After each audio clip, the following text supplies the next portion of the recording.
there's all this, revenue just waiting there for us to pick, and we're not doing it.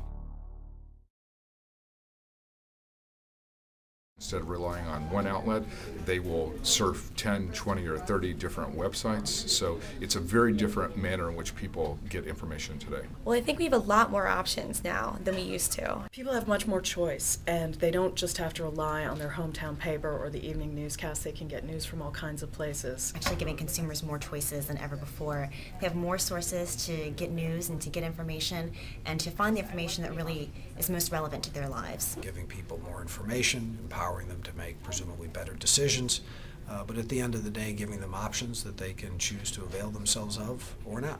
It puts a great responsibility on the consumer for the type of information that they're going to choose for the rest of their news diet.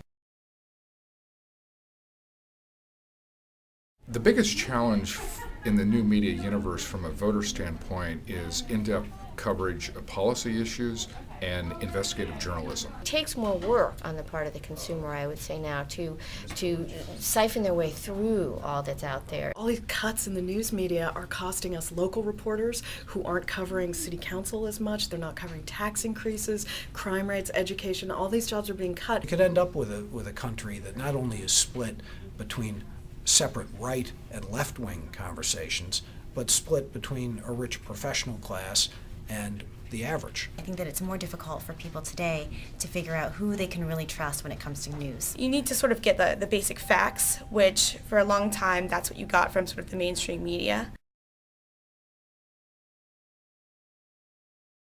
Social networking is a big part of the new media outlet. You can reconnect with people from high school that you haven't been in touch with for years through media like Facebook. There's a sharing of information that becomes a part of a conversation. There's a lot more sharing, there's a lot more discussion over also stories that might not necessarily have gotten a lot of weight in your traditional newspaper. A real value in peer recommended news, in saying that, hey, you should read this. It's almost like having a personalized newspaper devoted to yourself. I think that we're more connected than ever to our communities, but our communities are defined differently now. I think this is one of the parts of the new media landscape that I enjoy the most.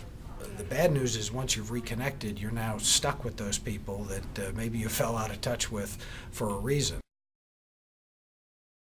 The most negative impact has been the decline of newspapers. Newspapers have been the social glue in many communities. People are much less informed, and they're willing to believe any garbage they read on the internet. We are being buried under information today.